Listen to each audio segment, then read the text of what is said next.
जय हिंद दोस्तों। तो आज की इस वीडियो में हम देखेंगे कि cell the structure and function chapter 8 है NCERT biology class 11th for NEET examination.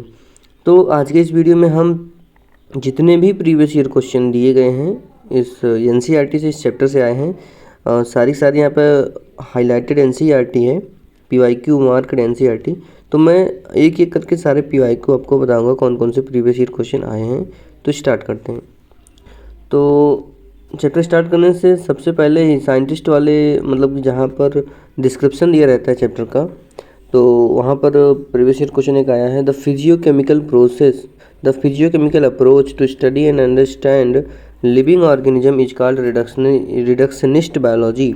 अभी ये नीट 2025 में क्वेश्चन आया हुआ है। Physicochemical approach to study and understand living organism is called reductionist biology.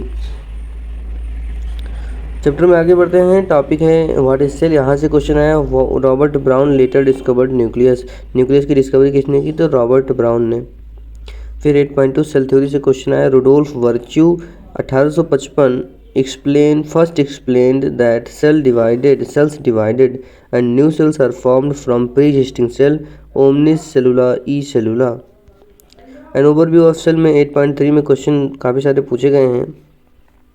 तो पहला क्वेश्चन पूछा गया, this nucleus contains the chromosome which in turn contain the genetic material DNA। This nucleus contain the chromosome which in turn contain the genetic material DNA। Cells that have membrane-bound nuclei are called eukaryotic, where cells that lack a membrane-bound nucleus are prokaryotic। तो यहाँ पे जो लाइनें highlight की गई हैं वहाँ से प्रीवियस ईयर क्वेश्चन आया है। ऐसे एग्जैक्ट नहीं आता है, मतलब थोड़ा सा क्वेश्चन फ्रेमिंग में रहता है, बट इन्हीं लाइनों से आंसर आएगा उस क्वेश्चन का। सेकेंड आया है previous year question, the cytoplasm is main arena of cellular activities in both the plant and animal cell. Beside the nucleus, the eukaryotic cells have other membrane-bound distinct structure called organelles like the endoplasmic reticulum, Golgi complex, lysosome, mitochondria, microbodies and vacuoles. The prokaryotic cells lack such membrane-bound organelles. Ribosomes are non-membrane-bound organelle found in all cells, both eukaryotic as well as prokaryotic। तो ribosome क्या है? non-membrane-bound organelle found in all cells, both eukaryotic as well as prokaryotic। And यहाँ पर एक cell की size से question आया है। For example mycoplasma smallest cell हैं, कितने होते हैं? Are only 0.3 micrometre in length, while bacteria could be 3 to 5 micrometre. Topic 8.4 prokaryotic cell से क्वेश्चन आया कि all prokaryotic cells have a cell wall surrounding the cell membrane except in mycoplasma। All prokaryotes have a cell wall surrounding the cell membrane except in mycoplasma।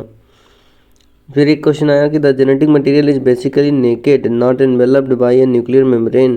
In addition to the genomic DNA, the single chromosome circular DNA, many bacteria have small circular DNA outside the genomic DNA। क्या पूछा गया था इस question में कि the genetic material is basically naked, not enveloped by nuclear membrane. In addition to genomic DNA, many bacteria have small circular DNA outside the genomic DNA। मतलब कि prokaryote में जेनेटिक मटेरियल नेकेड होता है, nuclear membrane नहीं होती है। And वहाँ पर जीनोमिक DNA यानी क्रोमोसोम या सर्कुलर DNA के अलावा एक छोटा सा स्मॉल सर्कुलर DNA भी होता है, जिसे प्लाज्मिड कहते हैं। एक क्वेश्चन पूछा गया कि specialised differentiated form of cell membrane called mesosome is the characteristic of prokaryote. Then mesosome क्या है? Specialised differentiated form of cell membrane, जो कि कैरेक्टरिस्टिक्स है प्रोकैरियोट का, मतलब यूकैरियोट में नहीं मिलता, ओनली प्रोकैरियोट में पाया जाता है। एंड इस डायग्राम पे क्वेश्चन आया कि showing comparison of eukaryotic cell with other organism. तो यहाँ पर साइज से क्वेश्चन आता है कि टिपिकल यूकैरियोटिक सेल की जो साइज है 10 से 20 माइक्रोमीटर, टिपिकल बैक्टीरिया 1 से 2 माइक्रोमीटर। PPLO की बात करें तो मतलब plasma mycoplasma about 0.1 micrometre, typical bacteria 1 से 2 माइक्रोमीटर, वायरसेस 0.02 to 0.2 माइक्रोमीटर। यहाँ पर आपको कन्फ्यूजन हो सकता है कि जो रिटन में जो लिख के दिया गया टेक्स्ट में, वो तो वहाँ पे थोड़ा साइज़ का डिफरेंस है बैक्टीरिया वाले में, तो अगर डायग्राम आएगा तो आप 1 से 2 माइक्रोमीटर मानेंगे, और अगर लिखा हुआ आएगा टेक्स्ट फॉर्मेट में तो आप दूसरा वाला कंसीडर करेंगे जो कि लिख कर दिया गया है टेक्स्ट में। 8.4.1 cell envelope and its modification में क्वेश्चंस की बात करें, देन पहला क्वेश्चन है, the cell envelope consist of tightly bound 3 layered structure that is the outer most glycocalyx followed by cell wall and then plasma membrane. Cell envelope consists of tightly bound 3-layered structure that is the outermost glycocalyx followed by cell wall and then the plasma membrane. Bacteria can be classified into 2 groups on the basis of differences in cell envelopes and the manner in which they respond to staining procedure developed by Gram. Those that take up the Gram strain are Gram positive and the others that do not are called Gram negative bacteria. तो bacteria यहाँ पे 2 type के हैं, and किस पर based है, on the basis of differences in the cell envelopes and the manner in which they respond to the staining procedure. फिर बात करते हैं दूसरा question, glycocalyx differs in composition and thickness. जो ग्लाइकोकैलिक्स है वो भी डिफर करते हैं in composition and thickness among different bacteria. It could be a loose sheath called slime layer in some, while in others it may be thick and tough called the capsule. तो मतलब glycocalyx भी 2 type की होती है, एक smooth होगी slime layer, दूसरा tough हो सकती है कुछ बैक्टीरिया में, दैट इज द कैप्सूल। फिर क्वेश्चन है कि special membranous structure is the mesosome. Special membranous structure is the mesosome which is formed by the extension of plasma membrane into the cell।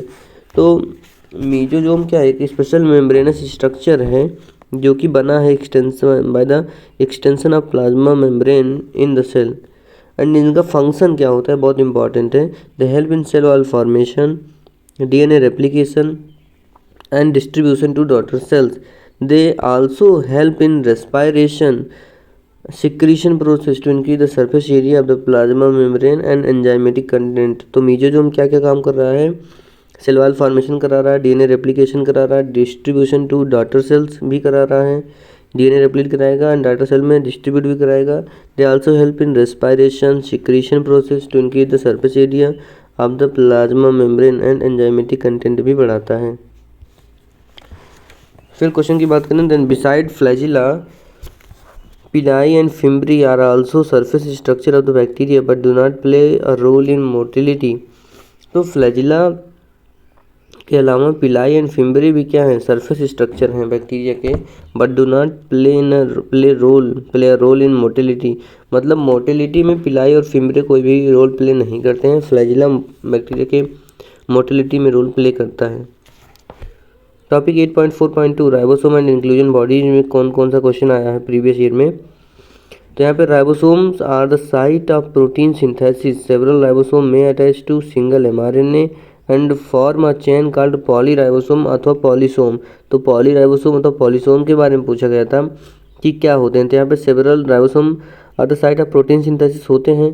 Several ribosome अगर जब attach हो जाते हैं on the single mRNA, बहुत सारे ribosome एक ही mRNA पे attach हो जाएंगे, तो एक ही पॉलीपेप्टाइड की मतलब एक ही प्रोटीन की बहुत सारी कॉपी बन जाती है। इससे कम टाइम में ज़्यादा प्रोटीन हम बना सकते हैं, एंड इस स्ट्रक्चर को यानी कि एक mRNA पे बहुत सारे राइबोसोम लगे, इसे पॉलीराइबोसोम या फिर पॉलीसोम कहते हैं। फिर क्वेश्चन आया इंक्लूजन बॉडीज पर। इंक्लूजन बॉडीज क्या है, reserve material in prokaryotic cells are stored in the cytoplasm in the form of inclusion bodies. These are not found by any membrane system. These are not bound by any membrane system and lie free in the cytoplasm. Example: phosphate granule, cyanophycean granules, and glycogen granule. Gas vacuole are found in blue, green, and purple and green photosynthetic bacteria. तो inclusion bodies क्या है, reserve material हैं। Reserve material in prokaryotic cell are stored in the cytoplasm in the form of inclusion bodies and these are not bound by any membrane system। मतलब कि इन पे कोई membrane की covering नहीं होती है, एंड ये लाई करते हैं मतलब पड़े रहते हैं freely in the cytoplasm. Example है phosphate granule, cyanophycean granule and glycogen granule. कुछ गैस वैक्यूल भी होते हैं, are found in blue, green and purple and green photosynthetic bacteria. और अगर आप अभी तक वीडियो में बने हुए हैं तो आपको मैं बताना चाहूँगा कि ये यूट्यूब पर पहली बार है कि ऐसा वीडियो आया है जिसमें क्या है कि एक चैप्टर के, आप जानते हैं कि नीट में जो है, नीट एग्जामिनेशन में बायोलॉजी एनसीईआरटी से कितने लाइन टू लाइन क्वेश्चन पूछता है, इसीलिए जो एनसीईआरटी में जितने भी प्रीवियस ईयर क्वेश्चन हैं उनको हाईलाइट करके इसमें मैं आपको एक्सप्लेन कर रहा हूँ, ताकि एक ही वीडियो में आपका एक चैप्टर कवर हो जाए, रिवीजन आपका आसानी से हो जाए। ठीक है, तो ये बेसिकली रिवीजन पर्पज़ के लिए है। अगर आपने चैप्टर नहीं पढ़ा है तो उतना ज़्यादा हेल्पफुल आपके लिए नहीं होगा, तो प्लीज़ चैप्टर पढ़ें, उसके बाद रिवीजन के लिए इसको यूज करें। अब बात करते हैं 8.5 यूकेरियोटिक सेल्स के बारे में। यहाँ पर जो पहला प्रीवियस ईयर क्वेश्चन है कि plant and animal cells are different as the former possess cell walls. Plant and animal cell different होते हैं एज द फार्मर, यानी कि पहले वाला प्लांट जो है पॉज करता है, रखता है, सेल वॉल पॉज करता है, सेल वॉल रखता है, उसके पास सेल वॉल होती है। प्लास्टिड होती है and large central vacuole which are absent in animal cell. तो प्लांट में जो क्या क्या होता है, सेल वॉल होती है, प्लास्टिड होता है एंड लार्ज सेंट्रल वैक्यूल होता है। क्या क्या? Cell wall, plastid and large central vacuole, and vacuole की मेम्ब्रेन को टोनोप्लास्ट कहते हैं, ये भी प्रीवियस ईयर में आ चुका है। तो ये एब्सेंट होते हैं एनिमल सेल में।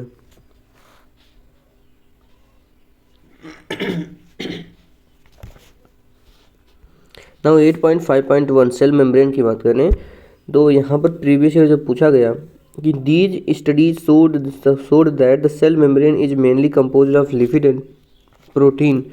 तो सेल मेम्ब्रेन मेनली किसका बना होता है? लिपिड एंड प्रोटीन का बना होता है। The major lipids are phospholipid that are arrange in a bilayer, किसमें? बाई लेयर में अरेंज होती हैं। Cell membrane lipid and protein का बना होता है।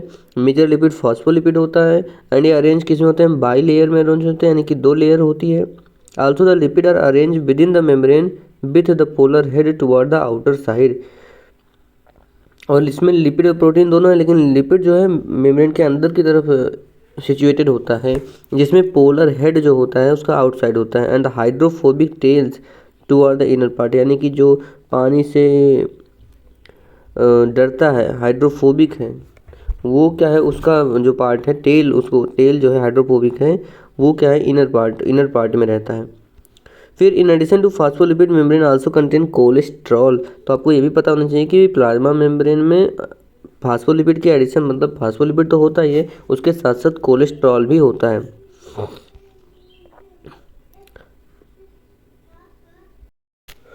An improved model of the structure of cell membrane was proposed by Singer and Nicholson in 1972. Improved model of the structure of cell membrane was proposed by Singer and Nicholson 1972, widely accepted as fluid mosaic model. किसकी तरह accept किया जाता है? Widely accepted as fluid mosaic model.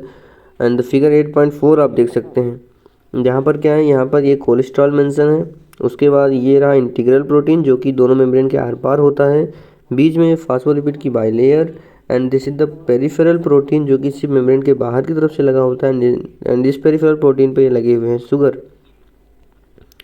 अब बात करते हैं according to this the quasi fluid nature of lipid enables lateral movement of protein within the overall bilayer.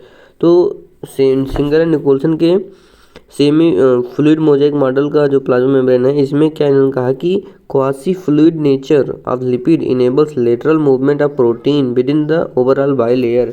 Then lateral movement of protein जो है overall bilayer में कैसे होता है? Due to quasi fluid nature of lipid. Now second जो question पूछा गया, as the polar molecules can not pass through the non polar lipid bilayer, as the polar molecule can not pass through the non polar lipid bilayer, चूँकि polar जो है non polar से होकर नहीं जा सकता है, they require a procarrier protein of the membrane to facilitate their transport across the membrane. इसीलिए उनको कैरियर प्रोटीन की आवश्यकता होती है जो मेम्ब्रेन के थ्रू उसको ट्रांसपोर्ट करवा सकें। नाउ 8.5.2 सेल वॉल से जो क्वेश्चन पूछे गए नीट एग्जामिनेशन में, तो उसको डिस्कस करते हैं। सबसे पहला क्वेश्चन है, algae have cell wall made up of cellulose, then cellulose, galactan, mannan and minerals like calcium carbonate, while in other plants it consists of cellulose, hemicellulose, pectin and protein। तो algae में जो cell wall बनी होती है, किसकी बनी होती है? Cellulose, galactan, mannan and minerals like calcium carbonate. जबकि और सारे प्लांट्स में जो सेल वॉल बनी होती है वो cellulose, hemicellulose, pectin and protein की बनी होती है। एंड द सेकंड क्वेश्चन पूछा गया कि the middle lamella is a layer mainly of calcium pectate which holes or glues the different neighboring cells together. Middle lamella layer जो mainly किसका बना हुआ, कैल्शियम पेक्टेट का, which कैल्शियम मैग्नीशियम पेक्टेट होता है, लेकिन मेनली किसका बना है, कैल्शियम पेक्टेट का, calcium pectate which holes or glues the different neighboring cells, मतलब डिफरेंट अलग अलग पड़ोसी सेल्स को, आसपास वाली सेल्स को टुगेदर ग्लू करके जोड़ के रखता है. The cell wall and middle lamella may be traversed by plasmodesmata which connect the cytoplasm of neighboring cell. क्या हो सकता है यहाँ पे, the cell wall and middle lamella may be traversed by plasmodesmata. Cell wall and middle lamella में भी ट्रेवर्स by plasmodesmata, मतलब कि जो सेल वाल और मिडिल लैमेला है, ट्रेवर्स मतलब एक दूसरे के क्रॉस कर दिए जाते हैं, फाड़ के निकल जाता है. क्या निकल जाता है, plasmodesmata which connect the cytoplasm of neighbouring cell, जो कि नेबरिंग सेल मतलब पास पास वाली सेल्स के साइटोप्लाज्म को कनेक्शन प्रोवाइड करता है. Now topic 8.5.3 endomembrane system. यहाँ पर मैं बात करूँ, then while each of the membranous organelle is distinct in terms of its structure and function, many of these are considered together as an endomembrane system. While each of the membranous organelle is distinct in terms of its structure and function, जो अलग अलग membranes organelle हैं वो क्या है, distinct हैं in term of structure and function, अपने structure और फंक्शन के बिहाफ पे ये अलग अलग मेम्ब्रेनस ऑर्गेनेल डिस्टिंक्ट हैं, यानी कि अलग हैं. Many of these are considered together, लेकिन इनमें हम बहुत सारे को कंसीडर करते हैं टुगेदर, एक साथ कंसीडर करते हैं as an endomembrane system because their functions are coordinated. क्यों इनको अज्यूम करते हैं टुगेदर, कंसीडर करते हैं together as an endomembrane system, क्यों, क्योंकि इनके फंक्शन कोऑर्डिनेटेड होते हैं, मतलब एक के बाद एक, एक के बाद एक. The endomembrane system include endoplasmic reticulum, Golgi complex, lysosome and the vacuole. तो एंडोमेम्ब्रेन सिस्टम में क्या क्या आता है, endoplasmic reticulum, Golgi complex, lysosome and vacuole. यहाँ पर प्लास्टिड, माइटोकॉन्ड्रिया एंड क्लोरोप्लास्ट नहीं आते हैं. तो हम इसको याद मैंने कैसे रखा है, पीसीएम नहीं आएगा, हम बायो वाले स्टूडेंट हैं तो पीसीएम नहीं आएगा, यानी कि plastid, mitochondria, chloroplast. Since the function of mitochondria, chloroplast and peroxisome, sorry मैंने प्लास्टिड बोल दिया, प्लास्टिड में क्लोरोप्लास्ट तो आ ही जाता है, तो mitochondria, chloroplast and peroxisome, peroxisome यानी PCM, peroxisome, chloroplast and mitochondria, ये एंडोमेम्ब्रेन सिस्टम में नहीं आते हैं. बहुत इंपॉर्टेंट क्वेश्चन है. नाउ इस डायग्राम पे क्वेश्चन पूछा गया है, फिगर 8.5 एंडोप्लाज्मिक रेटिकुलम. तो आप जो डायग्राम देख रहे हैं, this is the endoplasmic reticulum का डायग्राम है. तो आपको डायग्राम याद रहना चाहिए क्योंकि डायग्राम देके भी क्वेश्चन पूछे जा सकते हैं. एंड इस पर लेबलिंग है ये cisternae, this is the smooth endoplasmic reticulum. Ribosome लगे हुए हैं तो ये हो जाएगा rough endoplasmic reticulum. And this is the nuclear pore and the nucleus. Now endoplasmic reticulum topic 8.5.3.1 से क्या क्वेश्चन आया है नीट एग्जाम में, तो बात करें. सबसे पहले the endoplasmic reticulum bearing ribosomes on their surface is called rough endoplasmic reticulum. The endoplasmic reticulum bearing ribosome on their surface is called rough endoplasmic reticulum. मतलब एंडोप्लाज्मिक रेटिकुलम पर अगर राइबोसोम आ गया तो रफ हो जाएगा, उसे RER बोल देंगे. RER is frequently observe in cells actively involve in protein synthesis. क्योंकि राइबोसोम प्रोटीन बनवाता है तो रफ एंडोप्लाज्मिक रेटिकुलम पे राइबोसोम है तो एक्टिवली इन्वॉल्व होगा प्रोटीन सिंथेसिस एंड सिक्रीशन में. They are extensive and continuous with the outer membrane of the nucleus. ये कैसे हैं, एक्सटेंसिव एंड कॉन्टीन्यूअस हैं. क्या है, कॉन्टीन्यूअस हैं with the outer membrane of the nucleus. तो यहाँ से स्टेटमेंट बना के बहुत अच्छा क्वेश्चन बन सकता है एंड बना भी है. The smooth endoplasmic reticulum is the major site of synthesis of lipid. तो स्मूथ एंडोप्लाज्मिक रेटिकुलम जो है खुद स्मूथ बता रहा है कि बेचारा स्मूथ है, इसीलिए स्मूथ चीज़ें बनाएगा. लिपिड आपने देखा होगा स्मूथ होता है, इसीलिए SER क्या बनाता है, लिपिड बनाता है. अब बात करते हैं टॉपिक 8.5.3.2 गोल्गी एपरेटस. तो यहाँ से भाई भर भर के क्वेश्चन पूछा गया है. देन द कैमिलियो गोल्गी 1898 में first observe densely stained reticular structure near the nucleus.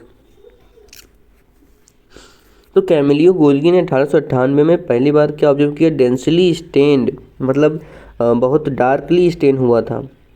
Stand reticular मतलब कि एक line by line reticular structure near the nucleus.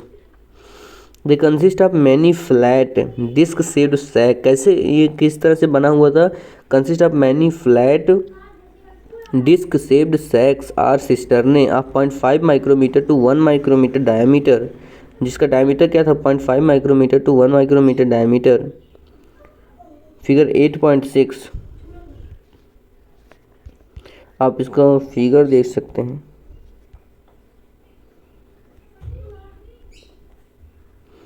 Actually ये रहा फिगर इसका, that is the Golgi apparatus का। ये रहा reticular structure and 0.5 to 1 micrometre diameter होता है, एंड ये रहा एंडोप्लाज्मिक रेटिकुलम। ठीक है, तो यहाँ पर लेबलिंग थोड़ी गलत की गई है एनसीईआरटी लिखते समय, मतलब एक्चुअल वाले में तो सही है, बट यहाँ पर थोड़ी सी सही से लेबलिंग नहीं की गई है। तो बात करें, the consist of many flat disc shaped sacs are cisternae of 0.5 micrometre to 1 micrometre diameter. Varied number of cisternae are present in Golgi complex. Varied number of cisternae मतलब कि कोई फिक्स नंबर नहीं होता, बहुत सारे नंबर बैरी करते हैं, अलग अलग सिस्टर्ने के नंबर बैरी करते हैं इन अलग अलग गोल्गी कॉम्प्लेक्स में। The Golgi cisternae are concentrically arrange. कैसे होते हैं? Concentrically arranged near the nucleus, concentrically arranged near the nucleus with distinct convex cis are the forming phase। तो convex phase, cis phase, forming phase सब एक ही बात है। and concave trans are the maturing phase।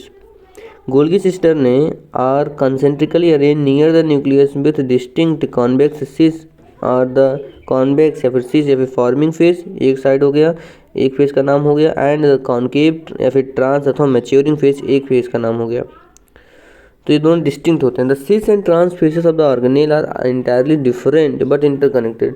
एक इस तरफ होता है, दूसरा उस तरफ होता है, तो इसलिए cis and trans faces of Golgi complex are entirely different but interconnected होते हैं, यानी कि जुड़े हुए होते हैं। तो सही बात है।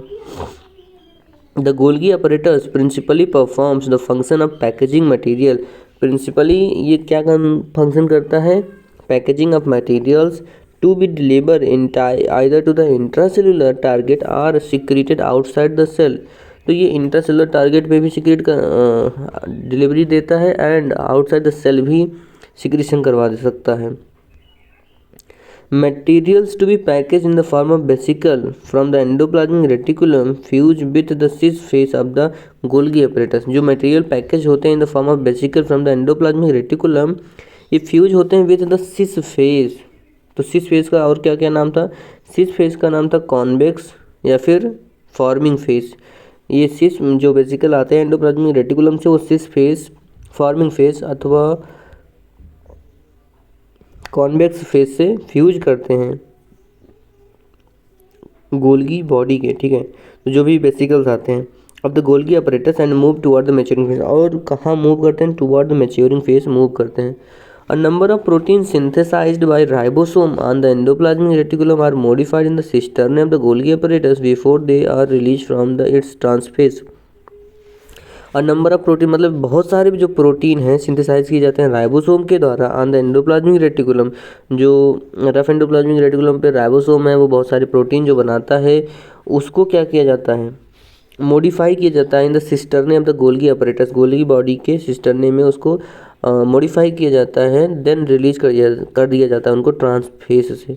Golgi apparatus is the important site of formation of glycoprotein and the glycolipid.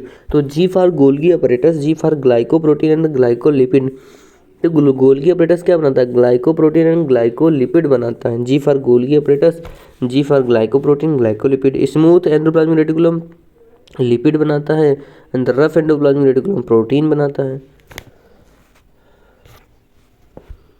Now topic 8.5.3.3 lysosomes की बात करें तो यहाँ से भी पूरा छोटा सा पैराग्राफ है, बहुत सारे क्वेश्चन पूछे गए हैं। These are membrane bound vesicular structure. क्या है ये? These are membrane bound vesicular structure formed by the process of packaging in the Golgi apparatus। The isolated lysosomal vesicles have been found to be very rich in almost all types of hydrolytic enzyme, hydrolases, for example lipases, proteases, carbohydrates, optimally active at the acidic pH। These enzymes are capable of digesting carbohydrate, protein, lipid and nucleic acid। तो lysosome की बात करें तो these are membrane bound vesicular structure form by the process of packaging in the Golgi apparatus. तो सबसे पहले ये कैसे हैं, मेम्ब्रेन बाउंड है, लाइसोसोम मेम्ब्रेन बाउंड है, वेसिकुलर स्ट्रक्चर है, फॉर्म्ड कहाँ हुए, form by the process of packaging in the Golgi apparatus. तो अगर कोई पूछे कहाँ बने हैं तो गोल्गी अपरेटस में। The isolated lysosomal vesicle, the isolated lysosomal vesicle जो होते हैं have been found to be very rich in almost all types of hydrolytic enzyme. जो आइसोलेटेड लाइसोसोमल वेसिकल होते हैं इनमें बहुत सारे एंजाइम्स हाइड्रोलिटिक एंजाइम प्रेजेंट होते हैं। हाइड्रोलिटिक एंजाइम जो पानी के साथ रिएक्शन करके पानी पिला पिला के तोड़ते हैं सब्सटेंसेस को। हाइड्रोलाइजेज की बात करें, lipases, proteases and कार्बोहाइड्रेजेज optimally active होते हैं एसिडिक पीएच। ऑप्टिमली मतलब कि नॉर्मली कहाँ पर कब एक्टिव होते हैं, जब एसिडिक पीएच मिलता है इनको। These enzymes are capable of digesting carbohydrate, protein, lipid and nucleic acid को भी डाइजेस्ट कर सकते हैं ये एंजाइम्स। टॉपिक 8.5.3.4 वैक्यूल्स की बात करें। The vacuole in the membrane bound space found in the cytoplasm. It contains water, sap, excretory product and other materials not useful for the cell. तो जो मेरे सर ने पढ़ाया था कि वैक्यूल क्या है बेटा, डस्टबिन है, प्लांट का डस्टबिन है। The vacuole in the membrane bound space, the vacuole is the membrane bound space found in the cytoplasm. Membrane bound space है जो साइटोप्लाज्म में मिलता है। इट कंटेन पानी होगा, सैप होगा, एक्सक्रीटरी प्रोडक्ट होंगे, other animals, other materials not use for the cell, other भी मटेरियल होंगे। मतलब डस्टबिन में आपको सब कुछ मिल जाता है, कभी कभी यूजफुल भी चीज़ें मिल जाती हैं, तो इसमें बहुत सारी चीज़ें भरी हुई होती हैं। In plants the tonoplast, tonoplast क्या है, वैक्यूल का मेम्ब्रेन टोनोप्लास्ट। अच्छा, ये 90% of the cell, plant cell का वॉल्यूम जो है 90% यही ऑक्यूपाई करता है, ये भी क्वेश्चन आ चुका है। In plant the tonoplast facilitate the transport of number of ions and the other materials against concentration gradient. Plant में टोनोप्लास्ट जो है फैसिलिटेट करता है the transport of number of ions and other materials against concentration gradient into the vacuole. Hence the concentration is significantly higher in the vacuole than in the cytoplasm. इसीलिए सब ions की materials की concentration जो है vacuole में ज़्यादा होती है देन इन द साइटोप्लाज्म, क्योंकि यहाँ पर क्या हो रहा है, अब मटेरियल को ट्रांसपोर्ट किया जाता है against concentration gradient. Topic 8.5.4 mitochondria. तो यहाँ से जो क्वेश्चन पूछे गए हैं, each mitochondrion is double membrane bound structure. सबसे पहली बात क्या है, डबल मेम्ब्रेन बाउंड स्ट्रक्चर है with the outer membrane and the inner membrane dividing it's lumen distinctly into two aqueous compartment.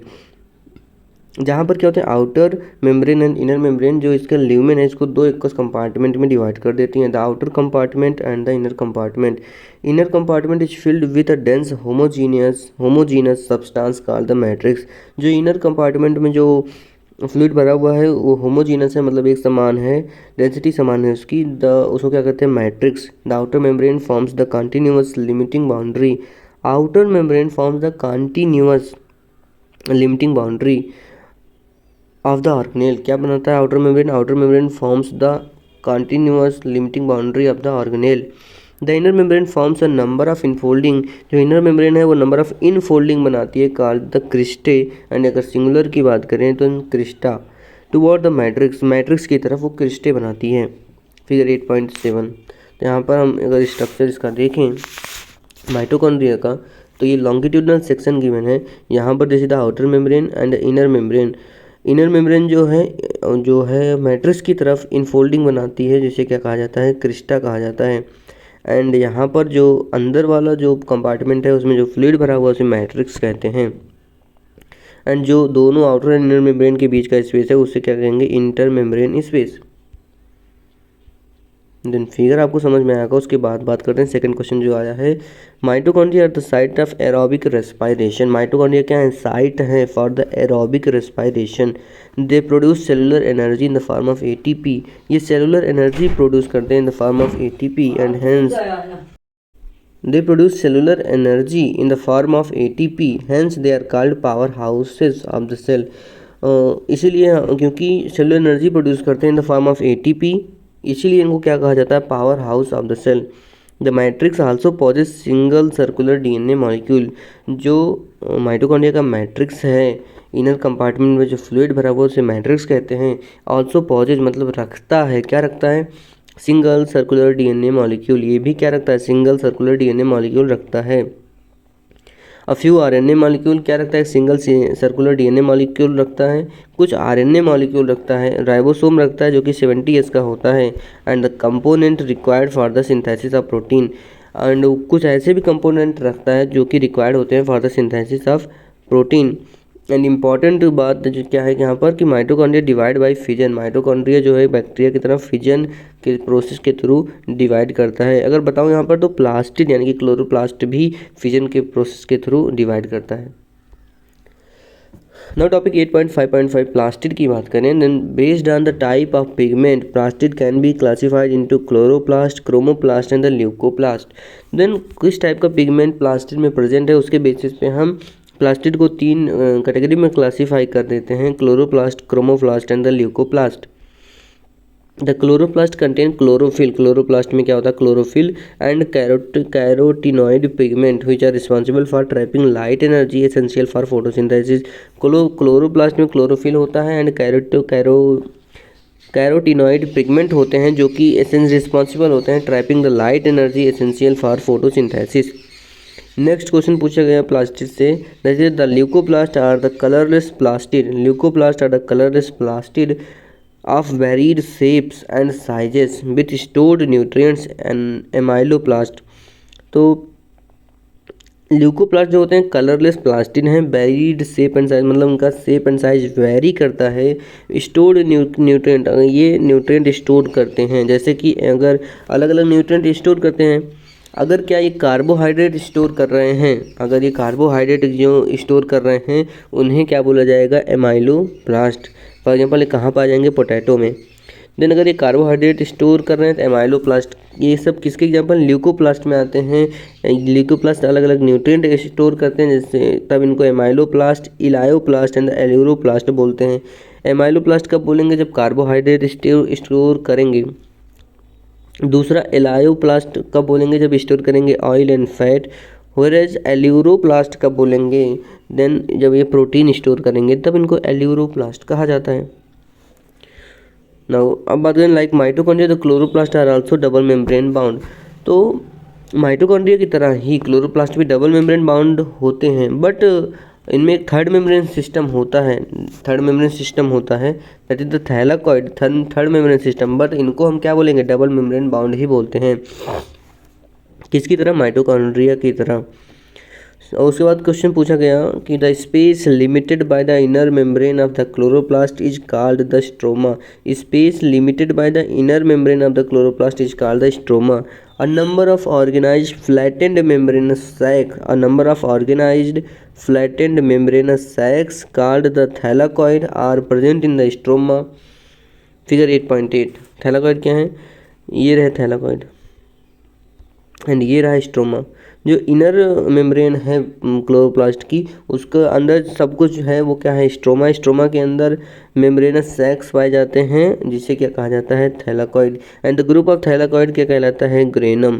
ठीक है, एंड जो अलग अलग ग्रेन, ऐसे थैलाकॉइड जो अलग अलग ग्रेनम को कनेक्ट करते हैं उन्हें स्ट्रोमा लैमिला कहा जाता है। तो फिगर 8.8 आपको समझ में आया होगा। उसके बाद क्वेश्चन बात करें, क्या क्वेश्चन पूछा गया, thylakoid are arrange in stacks like the piles of coin called grana. जो यही थैलाकॉइड हैं ये स्टैक्स लाइक पाइल्स यानी सिक्कों की, पाइल्स ऑफ कॉइन, सिक्कों को इसे एक सिक्के के ऊपर एक कॉइन के ऊपर कॉइन रखते जाएं, तो इसी तरह थैलाकॉइड को रखते जाएं तो जो स्ट्रक्चर बनता है उसे ग्रेना कहा जाता है। एंड सिंगुलर अगर बात करें तो ग्रेनम कहेंगे on the intergranal thylakoid are the intergranal thylakoid. इसको हम क्या कहते हैं, कॉल्ड ग्रेना और इंटरग्रेनल थैलाकॉइड। उसको हम ग्रेना कहेंगे या फिर इंटरग्रेनल थैलाकॉइड कह सकते हैं। फिर जो क्वेश्चन आया है इस टॉपिक से, the stroma of the chloroplast contain enzyme required for the synthesis of carbohydrate and protein. तो क्लोरोप्लास्ट का स्ट्रोमा जो है एंजाइम कंटेन करता है जो कि रिक्वायर्ड होते हैं for the carbohydrate and protein synthesis. It also contain small क्या कंटेन करता है, small double stranded circular DNA. Small होगा, डबल स्ट्रैंडेड होगा, circular DNA molecule and ribosome. क्या कंटेन करता है chloroplast, small double stranded circular DNA molecule and ribosome. Chlorophyll pigment are present in the thylakoid. जो chlorophyll pigment होते हैं वो कहाँ प्रेजेंट होते हैं? थैलाकॉइड में प्रेजेंट होते हैं। The ribosome of the chloroplast are smaller 70s than the cytoplasmic ribosome that is the 80s होते हैं। 70s 80s की बात करूँ तो एस क्या है? स्वेडबर्ग कॉफिशिएंट होता है। स्वेडबर्ग यूनिट होती है, सेडिमेंटेशन कॉफिशिएंट होता है। मतलब कि गिरने की स्पीड, जब उसको हम सेंट्रीफ्यूग मशीन में डाल के मशीन चालू करते हैं तो जिस स्पीड से जो ये पार्टिकल नीचे गिरते हैं उसे हम स्वेडबर्ग यूनिट से रिप्रेजेंट करते हैं, उसे सेडिमेंटेशन कॉफिशिएंट कहा जाता है। टॉपिक 8.5.6 राइबोसोम की बात करें तो यहाँ से जो क्वेश्चन आए हुए हैं नीट एग्जामिनेशन में, ribosomes are the granular structure. सबसे पहली बात क्या है? ग्रेन्युलर स्ट्रक्चर है, मतलब दानेदार structure. First observe under electron microscope. सबसे पहले कब ऑब्जर्व किया गया? इलेक्ट्रॉन माइक्रोस्कोप के अंदर ऑब्जर्व किया गया, क्योंकि इतना छोटा है कि लाइट माइक्रोस्कोप से दिखता नहीं है। As dense particle by George Palade. किसकी तरह एज डेंस पार्टिकल ऑब्जर्व किया गया? By George Palade 1953। They are compose of ribo nucleic acid RNA। किसके बने हुए थे? Ribo nucleic acid RNA and protein. किसके? RNA एंड प्रोटीन का बना हुआ है ये ribosome. And are not surrounded by any membrane. इन पर कोई भी मेम्ब्रेन नहीं होता है। फिगर 8.9 की बात करें देन एक राइबोसोम में दो सब यूनिट होती हैं, स्मॉल सब यूनिट एंड द लार्ज सब unit. And small and large सब यूनिट एक दूसरे के साथ जुड़ी होती हैं by the help of magnesium ion. The eukaryotic ribosome are 80S while the prokaryotic ribosome are 70S. Each ribosome has two subunit, larger and smaller subunit. Figure 8.9 मैंने explain कर दिया है। The two subunit of 80S ribosome, 80S ribosome के जो दो subunit हैं वो कौन कौन से हैं? 60S and the 40S, while that of 70S ribosome are 50S and 30S. Topic 8.5.7 cytoskeleton. इस टॉपिक से कौन कौन से क्वेश्चन नीट एग्जाम में पूछे गए हैं सारे एक्सप्लेन करूंगा। तो सबसे पहले साइटोस्केलेटन क्या होता है? साइटो मतलब सेल, स्केलेटन मतलब कंकाल। जैसे हमारा कंकाल होता है उसी तरह सेल का भी कंकाल होता है, उसी को हम क्या बोलते हैं? साइटोस्केलेटन। ताकि उसके अलग अलग सेल ऑर्गेनेल, हमारे ऑर्गेनेल को फिक्स पोजीशन पे रखता है हमारा जो स्केलेटन है, उसी तरह सेल के जो और सेल ऑर्गेनेल हैं उनको फिक्स पोजीशन पे रखने के लिए क्या होता है? Cytoskeleton. An elaborate network of filamentous proteinaceous structures consisting of microtubule, microfilament and intermediate filament present in the cytoplasm is collectively referred to as cytoskeleton. तो क्या है साइटोस्केलेटन? इलेबोरेट नेटवर्क है फिलामेंटस प्रोटीनेशियस स्ट्रक्चर का, consisting of जिसमें क्या आते हैं? Microtubule, microfilament and intermediate filament present in the cytoplasm is collectively referred to as cytoskeleton. The cytoskeleton in a cell are involved in many functions such as mitochondrial support, motility, maintenance of the shape of the cell. क्या क्या function होता है इनका? Mechanical support, motility, maintenance of the shape of the cell, maintenance of the shape of the cell.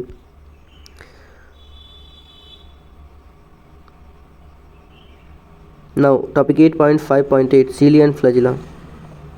यहाँ से जो question आया है, cilia are small structure which work like oars. Oars मतलब जो आप नाव पर जो चप्पू चलाते हैं, आपने देखा होगा, उनकी बात हो रही है। Cilia are small structure which work like oars causing the movement of either of the cell or the surrounding fluid. जो कि सेल का मूवमेंट करा सकते हैं तो सराउंडिंग फ्लूइड का मूवमेंट कराते हैं। The prokaryotic bacteria also possess flagella. जो प्रोकैरियोटिक बैक्टीरिया होते हैं ये आल्सो पॉजेज मतलब रखते हैं, क्या पॉज करते हैं? Flagella. By these are structurally different. But जो फ्लैजिला होता है स्ट्रक्चरली डिफरेंट होता है from that of the eukaryotic flagella. जो प्रोकैरियोटिक फ्लैजिला होता है ये स्ट्रक्चरली डिफरेंट होता है from the eukaryotic flagella. The electron microscope study of a cilium or the flagellum so that they are covered with plasma membrane. Electron microscopic study of a cilium और flagellum दिखाते हैं कि ये जो सीलिया flagella होते हैं कवर्ड होते हैं with plasma membrane. There core called the axoneme. इनका जो कोर होता है उसे क्या कहते हैं? Axoneme. Possess a number of microtubule. Axoneme में नंबर ऑफ माइक्रोट्यूब्यूल होते हैं running parallel to the long axis, जो कि पैरेलल रन करते हैं to the long axis. The central tubules are, फिर दूसरा क्वेश्चन जो अब पूछा गया है कि the central tubules are connected by bridge and is also enclosed by central sheath. जो सेंट्रल ट्यूब्यूल होते हैं वो कनेक्टेड होते हैं by bridge and is also enclosed by central sheath. वो ब्रिज से थ्रू कनेक्टेड होते हैं एंड इनक्लोज होते हैं by central sheath which is connected to one of the tubules of each peripheral doublet, जो कि कनेक्टेड होता है one of the tubule of each peripheral doublets by a radial spoke. तो basically आपको ये structure पता होना चाहिए कि सबसे पहले यहाँ पर ये दिखाया गया central sheath and this is the radial spoke, this is the plasma membrane and peripheral microtubule यहाँ पर क्या है, डबलेट है and this is the inter doublet bridge and this is the central microtubule. तो यहाँ पर 9+2 का आपको सिलियन फ्लैजिला में 9+2 का अरेंजमेंट देखने को मिल जाएगा। माइक्रोट्यूब्यूल का 9 डबलेट हैं एंड 2 जो सेंटर में है वो सिंगलेट हैं।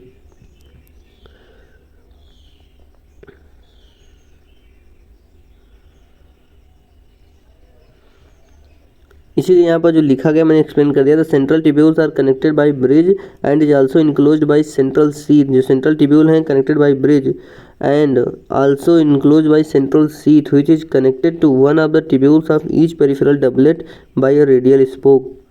Both the cilium and flagellum emerge from centriole like structure called the basal body.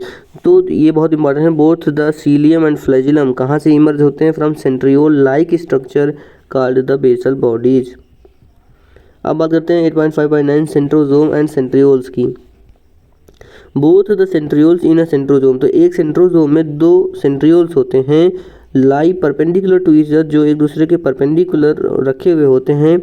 In which each has an organisation like the cartwheel, जिसमें सब दोनों सेंट्रियोल में क्या होता है, कार्टव्हील लाइक ऑर्गेनाइजेशन होता है।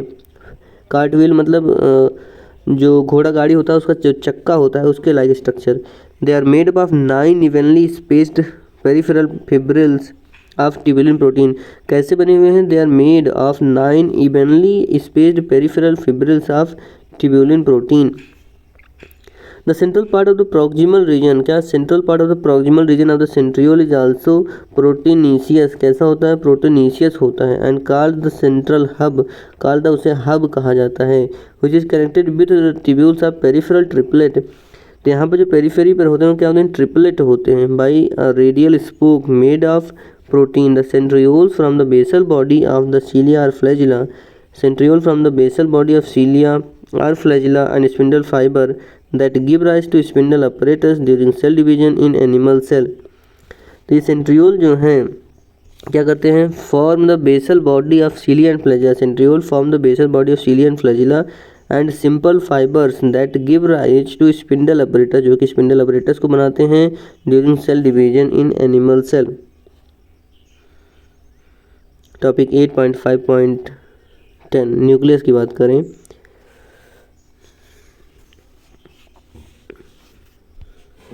तो ये तो क्वेश्चन आ चुका है कि न्यूक्लियस को फर्स्ट डिस्क्राइब किया गया था रॉबर्ट ब्राउन के द्वारा। इसको आप याद रख सकते हैं, रॉबर्ट ब्राउन के लास्ट में एन आता है, एन फॉर न्यूक्लियस। नाउ क्या क्वेश्चन आया भाई न्यूक्लियस स्पेसिफिकली, तो later the material of the nucleus stained by the basic dyes was given in the name chromatin by Flemming. क्योंकि जो न्यूक्लियस के मटेरियल हैं वो स्टेन हुए बेसिक डाई के द्वारा, was given the name chromatin by Flemming and उसको नाम दिया गया क्रोमैटिन किसके द्वारा, फ्लेमिंग के द्वारा। एंड ये रहा figure 8.11 structure of the nucleus. तो आपको यहाँ पे लेबलिंग याद कर लेनी है। न्यूक्लियोप्लाज्म क्या है, न्यूक्लियोलस कहाँ पर है, द न्यूक्लियर पोर किधर है, द न्यूक्लियर मेम्ब्रेन किधर है। ठीक, फिर बात करते हैं क्या क्वेश्चन पूछा गया है। तो electron microscopy has revealed that the nuclear envelope which consist of 2 parallel membrane. Nuclear envelope किसका बना हुआ है, 2 parallel membrane called the 2 parallel membrane with a space between 10 to 50 nanometre. ये क्वेश्चन आ चुका है, कितना 10 से 50 नैनोमीटर का स्पेस होता है दोनों पैरेलल मेम्ब्रेन के बीच में। Called the perinuclear space, और जो स्पेस होता है उनके बीच उसे क्या कहता है, पेरी न्यूक्लियर स्पेस कहा जाता है। फॉर्म्स अ बैरियर, क्या बनाता है, एक बैरियर बनाता है between the materials present inside and the outside inside the nucleus and that of the cytoplasm. क्या करता है ये, perinuclear space forms a barrier between the materials present inside the nucleus and that of the cytoplasm. तो जो दूसरा question पूछा गया है कि these nuclear pores are the passages, ये जो न्यूक्लियर पोर्ट प्रेजेंट होते हैं ये क्या है, पैसेजेस हैं, रास्ता है, through which the movement of RNA and protein molecules take place in both the direction. तो बोथ डायरेक्शन में होता है किसका, आरएनए का, प्रोटीन का, आरएनए प्रोटीन मॉलिक्यूल का मूवमेंट न्यूक्लियर पोर्स के थ्रू बोथ द डायरेक्शन होता है between nucleus and the cytoplasm. सब मेच्योर सेल्स, और उसके बाद क्या क्वेश्चन आया कि सब mature cells even lack nucleus. तो कुछ मेच्योर सेल में न्यूक्लियस नहीं भी हो सकता है, मेच्योर सेल में बात कर रहा है, यानी कि जब सेल जन्म लिया होगा, सब सेल इमेच्योर स्टेज में बना होगा तब उसमें न्यूक्लियस था, लेकिन मेच्योर होने के बाद न्यूक्लियस नहीं रहा। Example erythrocyte of many mammals and sieve tube cells of muscular plant. क्या क्या है यहाँ पर कि एरिथ्रोसाइट यानी कि आरबीसी की बात कर रहा है, बहुत सारे, सब मैमल्स नहीं, many mammals, and sieve tube cell of vascular plant, और वैस्कुलर प्लांट का सीप ट्यूब सेल, इनमें न्यूक्लियस नहीं पाया जाता है मेच्योर सेल्स में। फिर क्वेश्चन आया है इस टॉपिक से कि the content of nucleolus is continuous. Nucleolus का जो कंटेंट होता है वो कंटिन्यूअस होता है with the rest of the nucleoplasm, continuous with rest of the nucleoplasm as it not membrane bound structure. क्यों नहीं होता, क्योंकि ये मेम्ब्रेन बाउंड स्ट्रक्चर नहीं है, as it not membrane bound structure. It is a site for active ribosomal RNA synthesis. क्या है, ये साइट है for active ribosomal RNA synthesis. फिर क्वेश्चन क्या पूछा गया, you may recall that the interphase in nucleus has a loose and indistinct network of nucleoprotein fibre called chromatin. तो जो न्यूक्लियस होता है सेल में न्यूक्लियस होता है, न्यूक्लियस में जो जेनेटिक मटेरियल हमेशा क्रोमोसोम के फॉर्म में नहीं प्रेजेंट होता है। क्रोमोसोम तब बनता है जब एम फेज चलता है, जिसमें यानी कि सेल डिवीजन होने वाला होता है। बाकी इंटरफेज में G1S G2 में जो है न्यूक्लियस जो है कंडेंस नहीं रहता है, कंडेंसेशन स्टार्ट होता है बट अभी ये फैला हुआ रहता है, इसीलिए उसको क्या कहा जाता है, क्रोमैटिन कहा जाता है। Nucleoprotein fibre network of nucleoprotein fibre, इसीलिए उनको क्या कहा जाता है, क्रोमैटिन कहा जाता है। क्रोमैटिन कंटेन डीएनए, क्रोमैटिन क्या कंटेन करते हैं, DNA and some basic protein called histone and some non histone protein also RNA. तो भाई ये बहुत इंपॉर्टेंट क्वेश्चन है, क्रोमैटिन क्या कंटेन करते हैं, डीएनए होता है, आरएनए होता है, हिस्टोन प्रोटीन भी होते हैं, नॉन हिस्टोन प्रोटीन भी होते हैं। Every chromosome visible only in dividing cell. जो क्रोमोसोम है वो सिर्फ कब विजिबल होता है, डिवाइडिंग सेल में ही विजिबल होता है।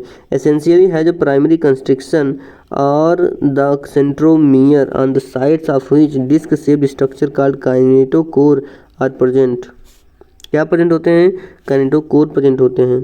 कैसे होते हैं, डिस्क शेप्ड स्ट्रक्चर हैं। ये कहाँ प्रेजेंट होते हैं, प्राइमरी कंस्ट्रिक्शन अथवा सेंट्रोमियर पर प्रेजेंट होते हैं क्रोमोसोम के। Centromere hold two chromatid of a chromosome. जो सेंट्रोमियर होता है वो एक क्रोमोसोम के दो क्रोमैटिड को होल्ड करके रखता है। ये रहा फिगर 8.12 क्रोमोसोम विथ काइनेटोकोर। ये रहा chromosome, this is the primary constriction and इस पर क्या लगा हुआ है, काइनेटोकोर लगा हुआ है।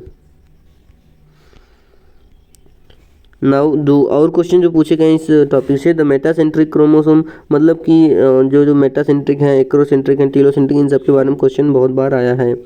The metacentric chromosome has middle centromere. जो मेटासेंट्रिक हैं उनमें सेंट्रोमियर कहाँ पर होता है, मिडिल सेंट्रोमियर। मेटासेंट्रिक क्रोमोसोम में middle centromere forming the two equal arm. क्या बनाता है मेटासेंट्रिक में, दो इक्वल आर्म बनाता है। क्या बनाता है, दो इक्वल आर्म बनाता है of the chromosome.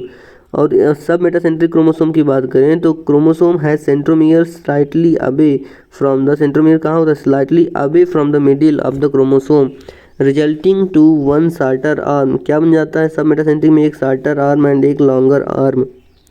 In case of acrocentric chromosome, in case of acrocentric chromosome, किसमें, एक्रोसेंट्रिक क्रोमोसोम में centromere is situated close to its end forming one extremely short end. यहाँ पे क्या हो जाता है, एक एक्सट्रीमली शॉर्ट एंड बन जाता है एंड वेरी लॉन्ग, एक बहुत छोटा एक बहुत बड़ा इसमें आर्म बन जाता है, किसमें, एक्रोसेंट्रिक के केस में। हुएर द टीलोसेंट्रिक क्रोमोसोम, किसकी, टीलोसेंट्रिक की बात करें तो chromosome has a terminal centromere, तो इसमें टर्मिनल सेंट्रोमियर हो जाता है। एंड फिगर 8.13 आपको इमेज याद होनी चाहिए, दैट इज ये रहा सेंट्रोमियर एंड ये जो दिख रहा है सेकेंडरी कंस्ट्रक्चर, ये बीच वाला पार्ट, और जो ऊपर वाला पार्ट है वो सैटेलाइट है, यानी कि सैटेलाइट एंड जो क्रोमैटिड है इनके बीच वाला पार्ट सेकेंडरी कंस्ट्रक्शन। यहाँ पर ये है सेंट्रोमियर ये मेटासेंट्रिक क्रोमोसोम है क्योंकि दोनों आर्म जो हैं इक्वल लेंथ की हैं, शॉर्ट आर्म एक लॉन्ग आर्म, ये सब मेटासेंट्रिक। फिर आता है एक्रोसेंट्रिक, एक एक्सट्रीमली शॉर्ट एंड एक एक्सट्रीमली लार्ज आर्म। एंड ये फिर आता है टीओसेंट्रिक जो कि इसमें एकदम टर्मिनल पर ही प्रेजेंट हो जाता है, सेंट्रो प्राइमरी कंस्ट्रक्शन यानी सेंट्रोमियर। अब बात करने जो और क्वेश्चन पूछे गए हैं, sometimes a few chromosome have non staining secondary construction. Some time क्या होता है, कुछ क्रोमोसोम के पास होता है वह non staining secondary construction at a constant location, जो कि एक कांस्टेंट लोकेशन पर प्रेजेंट होता है। This gives the appearance of a small fragment called satellite, जो एक अपीयरेंस देता है स्मॉल फ्रेगमेंट का, सैटेलाइट जिसको बोलते हैं। इसका अपीयरेंस क्यों आता है, ड्यू टू सेकेंडरी कंस्ट्रक्शन, जो कि एक कांस्टेंट लोकेशन पर होते हैं ना। अगर माइक्रो बॉडीज की बात करें तो इससे भी कई बार क्वेश्चन पूछे गए हैं। Many membrane bound minute vesicle कैसे हैं, सबसे पहले मेम्ब्रेन बाउंड हैं, सबसे पहले क्या है, मेम्ब्रेन बाउंड है, माइन्यूट वेसिकल से, बहुत छोटे छोटे वेसिकल्स हैं, कॉल्ड माइक्रो बॉडीज, कंटेन करते हैं various enzyme, they contain various enzyme, are present in both plant and animal. बहुत इंपॉर्टेंट चीज़ ये है यहाँ पर, क्या कहाँ पाए जाते हैं ये, both plant and animal cell, plant cell में भी पाए जाते हैं, एनिमल सेल में भी पाए जाते हैं। तो ये रहा पूरे चैप्टर के बारे में, cell the unit of life के बारे में, ठीक है। अगर आप समरी नहीं पढ़ते हैं तो समरी भी पढ़ना स्टार्ट कीजिए एनसीईआरटी रीडिंग करते समय, क्योंकि यहाँ से भी क्वेश्चन आते हैं। तो समरी में जो लाइन से क्वेश्चन आया है, और कुछ ऐसी लाइन्स होती हैं जो कि ओनली समरी में गिवन होती हैं, पूरे टेक्स्ट बुक में नहीं गिवन होती हैं। तो समरी में यहाँ पे क्वेश्चन आया कि ribosome are involve in protein synthesis, these occur freely in the cytoplasm are associated with endoplasmic reticulum. तो राइबोसोम क्या है, प्रोटीन सिंथेसिस में इन्वॉल्व होते हैं, ये फ्रीली हो सकते हैं, साइटोप्लाज्म में प्रेजेंट हो, या फिर ये एसोसिएटेड हो सकते हैं एंडोप्लाज्मिक रेटिकुलम के साथ। एंड जब ये एसोसिएट होंगे देन एंडोप्लाज्मिक रेटिकुलम को क्या बोलेंगे, RER, रफ एंडोप्लाज्मिक रेटिकुलम। दूसरा क्वेश्चन जो समरी से आया, they are bound by double membrane, the outer membrane is smooth and inner folds into several cristae. यहाँ पर माइटोकॉन्ड्रिया की बात की जा रही है कि बाउंड बाई डबल मेम्ब्रेन में डबल मेम्ब्रेन होती है, outer membrane is smooth and inner one folds into several cristae. तो ये रहा पूरे cell the unit of life chapter के बारे में। एंड अगर एक्सप्लेनेशन अच्छा लगा हो तो प्लीज़ वीडियो अपने दोस्तों को भी रिकमेंड करें और चैनल को सब्सक्राइब कर लें, क्योंकि इसी तरह मैं बायोलॉजी के सारे चैप्टर्स जो हैं एनसीईआरटी PYQ मार्क एनसीईआरटी से ओनली PYQ मैं आपको रीडिंग करके एक्सप्लेन करूँगा, और सारे चैप्टर आपको रिवीजन करने में ताकि आसानी हो। Thank you very much. आज की वीडियो में बस इतना ही। सो चैनल को सब्सक्राइब कर लें, लाइक करना ना भूलें। Thank you very much.